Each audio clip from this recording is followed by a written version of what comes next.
అందరికీ నమస్కారం. ఈ రోజు మనతో ఉన్నారు ప్రముఖ ఆధ్యాత్మికవేత్త, జ్యోతిష్య మరియు వాస్తు పండితులు బ్రహ్మశ్రీ డాక్టర్ గుండెపూడి శివసుధీర్ శర్మ గురువు గారు ఉన్నారు. మాట్లాడదాం. జై శ్రీరామ్ గురు. జై శ్రీరామ్. శ్రీమాత్రే నమః. శ్రీ గురుభ్యో నమః. గురుగారు, చాలా ఫ్యామిలీస్ లో ఇంట్లో వస్తువులు పోవడం జరుగుతూ ఉంటుంది, లేదంటే తాకట్టులో పెట్టిన బంగారం తెచ్చుకోలేకపోవడం, ఇబ్బంది పడుతుంటాం, బంగారం వదిలేస్తుంటాం. కొన్ని ఆస్తులు కూడా చాలా మంది లాస్ అవుతూ ఉంటారు, ఆస్తులు కూడా వదిలేస్తూ ఉంటారు. కొంతమంది మనుషులు కూడా ఇంట్లో నుంచి వెళ్ళిపోయి మళ్ళీ వెనక్కి తిరిగి రారు. గురుగారు, ఎట్లా మనకి ఇంట్లో పోయిన వస్తువులు కానీ, మనుషులు కానీ, బంగారం కానీ, ఆస్తులు కానీ ఏదైనా మళ్ళీ తిరిగి మనకి రావడానికి, మన అనుకున్న హక్కు మనకి రావడానికి ఏదైనా పరిహారం చెప్తారా? తప్పనిసరిగా నాన్న. ఇక్కడ ముఖ్యంగా మనం చాలా మంది మనకు ఫోన్లు చేస్తుంటారు, మా ఇంట్లో బంగారం పోయింది అంటే. వాళ్ళు ఎప్పుడు ఏ సమయంలో అంటే ఏ రోజున చివరిసారిగా చూశారు, మరలా ఎప్పుడు తెలుసుకున్నారు. ఈ రెండు సమయాలు తెలుసుకుంటే పెట్టిన సమయం తర్వాత చివరిసారిగా చూసుకున్న సమయం, మనకి పోయింది అని చెప్పి తెలిసిన సమయం, ఈ మూడు సమయాలు ఉంటే అసలు బంగారం ఎలా పోయింది అనేది చెప్పుకోవచ్చు. ముహూర్తాన్ని బట్టి తెలిసిపోతుంది. ఎలాంటి పర్సనాలిటీ ఉన్నటువంటి వ్యక్తులు తీశారో కూడా చెప్పొచ్చు. ఆడవాళ్ళ, మగవాళ్ళ, అయిన వాళ్ళ, బయట వాళ్ళ, ఇవి మొత్తం కూడా చెప్పొచ్చు. కానీ ఎంత చెప్పినా ఇవాళ రోజున ఓ మాట చెప్పాలంటే దీన్ని పట్టుకొని మనం పోలీస్ కేసులు పెట్టలేం. అసలు ఎవరు చెప్పారు అంటే లేని పొంది అంత గందరగోళాలు అయిపోతూ ఉంటాయి. అందులో అట్లానే ఇంట్లో ఉండేటువంటి వ్యక్తులు, చిన్న చిన్న పిల్లలు ఇప్పుడు ఇంట్లోంచి సెన్సిటివ్గా మారిపోయి చిన్న దెబ్బ కొట్టిన, ఒక మాట అన్నా ఇంట్లోంచి వెళ్ళిపోయేటువంటి పరిస్థితి చాలా వస్తుంది. చాలా మంది పిల్లలు కూడా అట్లానే వెళ్ళిపోతున్నారు.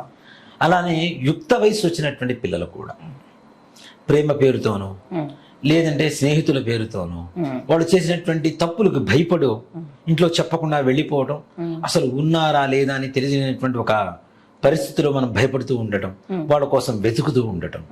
అలాగే కొంతమంది నిజంగా అంటే పోలీస్ స్టేషన్లోకి వెళ్ళినప్పుడు కూడా నాన్న మా అమ్మాయి ఇంట్లో నుంచి వెళ్ళిపోయిందండి, తప్పిపోయింది అనగానే ఫస్ట్ వాళ్ళు రాంగ్ గానే తీసుకుంటారు, అనకూడదు. కానీ అంటే ఈ వయసులో వెళ్ళింది అనగానే వేరే రకమైనటువంటి ఆలోచనతో ఉంటారు. వాళ్ళ మైండ్ సెట్ అంటే వాళ్ళ ఆలోచన విధానం అదే. వాళ్ళు ఎన్నో చూస్తుంటారు కాబట్టి, వాళ్ళని కూడా తప్పు పెట్టడం కాదు, వాళ్ళు కూడా చూస్తుంటారు కాబట్టి. కానీ ఇలాంటివి అట్లానే తాకట్టు పెడుతూ ఉంటాం. ముఖ్యంగా మనం చాలాసార్లు చెప్తూ ఉంటాం, పొరపాటును కూడా మంగళవారం తాకట్టు పెట్టకండి, మంగళవారం రోజున విడిపించుకోండి అని చెప్తూ ఉంటాం. మనం బంగారం విడిపించుకోవడం, మంగళవారం విడిపించుకోండి అని చెప్తాం. అలాగే కొనుక్కోవడం కూడా మంగళవారం కొనుక్కోవడం మంచిది, మరలా కొంటూ ఉంటాం. ఇలాంటివి కాకుండా తాకట్టు పెడతాము, దాని వడ్డీ కట్టి కట్టి కట్టి కట్టి కట్టి కడతాం, కానీ కొన్ని రోజుల తర్వాత కట్టలేక చివరికి అది వెళ్ళిపోతుంటుంది. అంతవరకు కట్టినటువంటి వడ్డీ వేస్ట్ అవుతుంది, బంగారం ఇంటికి రాదు. నిజంగా చెప్పాలంటే అలా కొన్ని తులాల బంగారం బ్యాంకుల్లో ఈ తాకట్టు పెట్టుకున్నటువంటి వాటి చోట మార్వాడి షాపుల్లో ఎన్నో మురిగిపోయినాయి అన్న. ఎన్నో వేల వేల తులాలు మురిగిపోయాయి, దాంట్లో అనుమానం ఏం లేదు. కొంతమంది అసలు మార్వాడీస్ కూడా అదే చెప్తుంటారు, మార్వాడి దగ్గర బంగారం పెట్టాము అంటే వెనక్కి రావడం చాలా కష్టం అని చెబుతుంటారు. ఎందుకంటే వాళ్ళు డబ్బులు ఇచ్చేటప్పుడు కూడా ఉప్పులు ఇట్లా ముంచి ఇస్తారట, తాకిచ్చి ఇస్తారు. వాళ్ళ బిజినెస్ ఇంకా జీవితంలో వాళ్ళకి అప్పు తీర్చలేము, ఆ బంగారం అట్లానే మురిగిపోతుంది వాళ్ళ దగ్గర చివరికి. అంటే ఇలాంటివి చాలా బాధాకరమైనటువంటి విషయాలు. అలాగే భూ వివాదాలు, మనం కోర్టులో పోట్లాడి దాని పట్ల తిరిగి ఎకరం కోసం 10 ఎకరాలు పోగొట్టుకున్నటువంటి మహానుభావులు కూడా ఉన్నారు చాలా మంది. నిజంగా చెప్పాలి అంటే అది పంతం కోసం కావచ్చు, సెంటిమెంట్ కావచ్చు, ఏదైనా కావచ్చు, లేదు ఈ 10 ఎకరాల కంటే అది విలువైందైనా కావచ్చు. నిజంగా మాట చెప్పాలంటే సెంటిమెంట్కి మించిన విలువ ఇంకేది లేదని చెప్పుకోవచ్చు. తల్లిదండ్రులు ఇచ్చిన ఇల్లు పోతుంది, పొలం పోతుంది, అంతకు మించిన ఎమోషన్కి మించింది ఇంకేముంటుంది? నా తండ్రి ఇచ్చింది నేను పోగొట్టుకుంటున్నానే ఒక ఎమోషన్ ఉంటుంది కదా, అట్లాంటివి కావచ్చు. ఇలాంటివన్నీ కూడా నిజంగా చెప్పాలి అంటే కొంతమందికి అన్యాయంగా పోతూ ఉంటాయి. నిజంగా నాన్న, వాళ్ళు అంటే అన్యాక్రాంతం, పక్క వాళ్ళు వచ్చి ఆక్రమించుకుని పోవటం, ఇట్లాంటివన్నీ కూడా జరుగుతూ ఉంటాయి. ఇలాంటి వాటికి చాలా మంది ఇప్పుడు మనం అంటే యాజ్ ఏ లా వాటిని ఫాలో అవుతూ కొంతమంది దేవతలు ఉంటారు. ఈ దేవతా ఆరాధన కనుక చేసినట్లయితే తప్పనిసరిగా మనం పోగొట్టుకున్నది 100% వెనక్కి తెచ్చుకోవచ్చు, దాంట్లో అనుమానమే లేదు. దానికి మనం వెతికితే 2 చేతులతో వెతుకుతాం, 2 కళ్ళతో వెతుకుతాం, అవునా? మనకి భగవంతుడు సృష్టిలో దత్తాత్రేయ చరిత్ర వస్తుంది, ఈయన గురించి కూడా దత్త చరిత్రలో వస్తుంది, గురు చరిత్రలో. కార్తవీర్యార్జునుడు రావణాసురుడంత బలమైనటువంటి వాడిని ఓడించాడు కార్తవీర్యార్జునుడు. ఆయనకి ఎన్ని చేతులు ఉంటాయి అంటే ఎలా ఓడించాడు అంటే, రావణాసురుడు స్నానం చేయడానికి నదిలో దిగుతున్నాడు. దానికి ముందు ప్రాంతంలో కార్తవీర్యార్జునుడు ఆయన భార్యలు కూడా స్నానం చేస్తూ ఉన్నారు. స్నానం చేస్తుంటే వాటర్ ఫ్లో వెళ్ళిపోతూ ఉంది. ఇలా కాదు, మేము జలకాలాడాలి, మాకు కోనేరులాగా కావాలి అంటే ఈయన 1000 చేతులు అడ్డం పెట్టేసి మొత్తం నీళ్ళను మొత్తం ఆపేసాట. ఆయన భార్యలు స్నానం చేస్తున్నారు. కింద రావణాసురుడు స్నానం చేస్తుంటే వాటర్ రావట్ల, నీళ్లు రావట్ల, కిందకి పారటం లేదు. ఎవరు ఆపారు అని అంటే ఫలానా కార్తవీర్యార్జునుడు. అప్పుడు ఆయనతో యుద్ధం చేస్తే రావణాసురుడు భయపడి వెళ్ళిపోయాడు ఆయన దెబ్బకి. అంత శక్తివంతుడు కార్తవీర్యార్జునుడు. కాబట్టి కార్తవీర్యార్జునుడికి 1000 చేతులు ఉంటాయి నాన్న. మన 2 చేతులతో వెతికితేనే మనకు కనపడేవి, మనకు గుర్తున్నవి కనపడుతూ ఉంటాయి. అలాంటిది 1000 చేతులతో వెతుకుతూ ఉంటే తీసింది ఎక్కడున్నా సరే తీసుకురాగలిగినటువంటి ఒక విద్య ఏదైనా ఉంది అంటే కార్తవీర్యార్జున విద్య తప్పితే మరొకటి లేదు. పూర్వకాలంలో విపరీతమైనటువంటి సాధన చేసేవాడు కార్తవీర్యార్జునుడికి. ఇప్పటికీ నిజంగా నాన్న, నేను ఇటీవల కాలంలో అంటే ఒక 2 సంవత్సరాల క్రితం, 2.5 సంవత్సరాల క్రితం ఒక ఊరికి వెళ్ళాం మేము. ఊరికి వెళ్ళినప్పుడు మా ఫ్రెండు, నేను, వంశీ అందరం కలిసి కారులో వెళ్ళాం. ఎక్కడొక్క కాదు, గోకర్ణ వెళ్ళి అక్కడి నుంచి ఇడుగుంజాపూర్ వెళ్ళాం. వర్షం పడుతుంది, కారు ఆగిపోయింది. కారు స్టార్ట్ చేయించాం, ఎట్లా ఒకట్లా బాగు చేయించుకున్నాం. చేయించుకొని కొంచెం ముందుకు వచ్చిన తర్వాత మా ఫ్రెండ్ చైన్ పోయింది. మెళ్ళో చైన్ చూస్తే యోగి అని చెప్పి మీరు చూసే ఉంటారు. చైన్ పోయింది. చైన్ పోతే అన్నా చైన్ లేదన్నా అన్నాడు. కారులో పడిందేమో మొత్తం చూసాం, ఎక్కడా లేదు. మరలా వెనక్కి వెళ్ళాలంటే వర్షం పడుతుంది. సరే వెళ్దాం, ఏదైనా పర్లేదు, బంగారం అంటే విలువ కలదు కదా, వెనక్కి వెళ్దామా అని అన్నా. వెనక్కి వెళ్ళేంత వరకు అన్న ఒక శ్లోకం చెప్తా, ఇది చదువుకుంటూనే వెళ్దాం పదా అన్న. నేను, వంశీ, ఆయన ముగ్గురం చదువుకుంటూ వెనక్కి వెళ్ళాం. నాన్న నిజంగా నమ్మరు, దొరికింది నాన్న. అప్పటి నుంచి తను ఆ శ్లోకాన్ని ప్రతినిత్యం 21 సార్లు తప్పనిసరిగా పారాయణ చేస్తూనే ఉంటాడు. అన్న నేను చాలా బాగుట్టుకున్నా, ఇట్లాంటివి ఇట్లా దొరుకుతుందని నాకు తెలిస్తే నేను ఎప్పటి నుంచో చేసేవాడిని అసలు ఈ విద్యని. అంత గొప్పగా ఉంది నిజంగా అన్న. పోయిన బంగారం దొరకడం అనేది అందులో వర్షంలో నాన్న, వర్షంతో వాటర్తో పాటు ఫ్లోలో కొట్టుకుపోవచ్చు, ఏదైనా కావచ్చు. విపరీతమైన వర్షం పడుతుంది, ఒకసారి పోయిందంటే దొరకడం కూడా కష్టం. మన కంటికి కనపడదు, చీకట్లో ఎక్కడ కనబడుతుంది? ఎంత కారు లైట్లు వేసుకుంటే మాత్రం ఎంత దూరం పోతాయి మనకి కదా, అంత దూరం వెతకగలుగుతాం, మళ్ళీ ముందుకెళ్ళాలి. అలాంటిది నిజంగా వెళ్తున్న దారిలోనే ఒక చోట, అంటే దాదాపుగా గుడికి దగ్గరలో ఎక్కడైతే మేము పార్క్ చేసామో దాని కొంచెం దూరంలో ఈ బ్యాటరీ కోసం ఆయన వెతుకుతాడు. దానికి ఏదైనా ట్రై చేద్దాం, ఛార్జింగ్ ఇద్దాం వేరే కారు బ్యాటరీతో అన్నప్పుడు అక్కడ పడిపోయింది ఆయన. ఆ వైర్లు అవి తగిలి కింద పడిపోయినట్టుంది. దొరికింది అదృష్టవశాత్తు. మరి ఆ లోపల ఎవరన్నా వచ్చి తీసుకుపోయినా దొరికేది కాదు. అందులో అదృష్టం, వర్షం పడుతోంది. సో కార్తవీర్యార్జునుడి సాధన చేయడం ద్వారా మన ఇంట్లోంచి చెప్పకుండా వెళ్ళిపోయినటువంటి వ్యక్తులు కావచ్చు, భూ వివాదాల్లో పోగొట్టుకున్నటువంటి ఆస్తులు కావచ్చు, లేదు అన్యాక్రాంతం చేసుకున్నటువంటి భూములు కావచ్చు, అలాగే తాకట్టు పెట్టినటువంటి బంగారం కావచ్చు. ఇవన్నీ కూడా కార్తవీర్యార్జున సాధన చేయగలిగితే, ఒక్కటి చెప్తాను, 100% మీకు పోయింది మొత్తం దొరుకుతుందా లేదా అనేది తీసి పక్కన పెడితే ఎంతో కొంత దొరికినా పర్వాలేదు అనుకునే పరిస్థితిలో కూడా మనం ఇదైపోతూ ఉంటాం. దొంగతనం చేస్తారు దొంగలు. నిజంగా చూడండి, నేను ఇది ప్రత్యక్షంగా జరిగింది నాన్న, నా కళ్ళ ముందు జరిగింది. మాకు తెలిసిన మా కమిటీ వారు, మా గుడి కమిటీ వారు పండగ రోజుల్లో వస్తున్నారు. ఎవరో ఒకడు వచ్చేసి చైన్ స్నాచర్ వచ్చేసి లాక్కొని వెళ్ళిపోయాడు. మా కమిటీ ఆయన భార్య మెళ్ళో నుంచి. ఏం చేద్దాం సుధీర్ గారు అన్నాడు. కార్తవీర్యార్జున హోమం చేయించండి బాగుంటుంది అని అన్న. చేయించండి అన్న. 90% రికవరీ చేసి పెట్టారు పోలీసులు.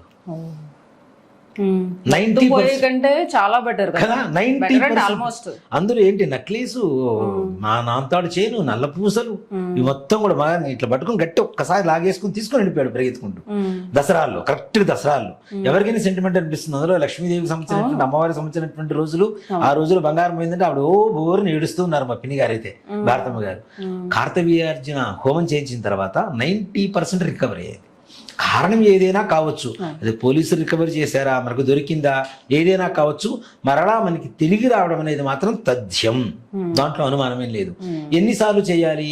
ఇప్పుడు అదే చెప్తా నేను, భగవంతుడు ఒక్కసారిగా మనకి టచ్ చేసి వదిలిపెడితే మనకి ఎప్పుడు కూడా ఇది కాదు నాన్న. నిరంతరం ఆయన ధ్యానిస్తూ ఉంటే మనకి ఎప్పుడు అవసరమో అప్పుడు టక్కన మనకు సహాయం చేయడానికి అవకాశం ఉంటుంది. ఇప్పుడు అవసరం లేదు కదా, మనం క్రికెట్ ఎప్పుడో వరల్డ్ కప్ 5 సంవత్సరాలకు ఒకసారి కదా అని చెప్పి సచిన్ టెండూల్కర్ నెట్ ప్రాక్టీస్ చేయకుండా మానేయుడిగా, ప్రాక్టీస్ చేస్తూనే ఉంటాడుగా. చేస్తుంటేనే మ్యాచ్ వచ్చినప్పుడు సెంచరీలు కొట్టడానికి అవకాశం ఉంటుంది. అట్లాగే భగవంతుడు అనుగ్రహం కావాలి అంటే సదా అని ఇప్పుడు మనం ప్రతినిత్యం కూడా ఆయనకి టచ్లో ఉండాలి. టచ్లో ఉంటేనే ఆయన మనకు అవసరమైనప్పుడు మనకు టచ్లోకి వస్తాడు. అంతే కదా. ఎప్పుడు అవసరమైనప్పుడు చేద్దాంలే అనుకుంటే కరెక్ట్ అయిన పరిస్థితి కాదు. కాబట్టి ఒక శ్లోకం ఉంటుంది నాన్న, ఆ శ్లోకాన్ని ప్రతి నిత్యం 21 సార్లు చదువుకుంటూ ఉంటే అసలు ఇంట్లోంచి వస్తువులు పోయే పరిస్థితే ఉండదు.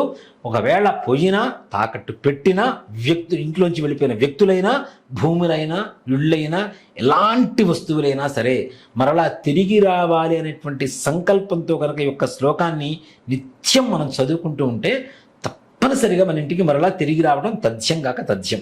దాంట్లో ఏమాత్రం కూడా సంశయం లేదు నాన్న. శ్లోకం కూడా చిన్న శ్లోకమే. కార్తవీర్యార్జునో నామ రాజాబాహు సహస్రవాన్ నామస్మరణ మాత్రేణ హృతం లభ్యంచ నష్టతే. ఇదే శ్లోకం. రాజాబాహు సహస్రవాన్ అంటే 1000 చేతులతో ఉంటాడు అని చెప్పి చెబుతున్నాడు. ఎవరు? కార్తవీర్యార్జునో నామ. కార్తవీర్యార్జునుడు అనేటువంటి నామం కలిగినటువంటి ఆయన 1000 చేతులతో ఉంటాడు. కృతం నామ స్మరణ మాత్రేణ, నామస్మరణ చేస్తే చాలు. కృతం లభ్యంచ నష్టతే, నష్టపోయిన ప్రతి ఒక్కటి మరలా లభ్యమవుతుంది, తిరిగి వస్తుంది అని చెప్పడమే ఈ శ్లోకం యొక్క పరమార్థం. శ్లోకం ఇంకొకసారి చెప్పుకుందాం జనానందరికి కూడాను. కార్తవీర్యార్జునో నామ రాజాబాహు సహస్రవాన్ నామస్మరణ మాత్రేణ హృతం లభ్యంచ నష్టతే. ఈ శ్లోకాన్ని ప్రతి నిత్యం ఎన్నిసార్లు అవకాశం ఉంటే అన్నిసార్లు, ఉదయమైనా సాయంత్రమైనా, మీరు పడుకోముందైనా సరే, పడుకునే ముందైనా సరే ఈ నామస్మరణ చేయండి. తప్పనిసరిగా శ్లోకాన్ని చదువుకోండి. ఎలాంటి నష్టాలు వాటిల్లినటువంటి నష్టాన్ని కూడా మరలా లాభంతో పూడ్చుకునేటువంటి పరిస్థితి తప్పనిసరిగా కార్తవీర్యార్జునుడి అనుగ్రహంతో మనకు చేకూరుతుంది. చాలా అద్భుతంగా చెప్పారు గురుగారు, ఎగ్జాంపుల్తో సహా చెప్పారు.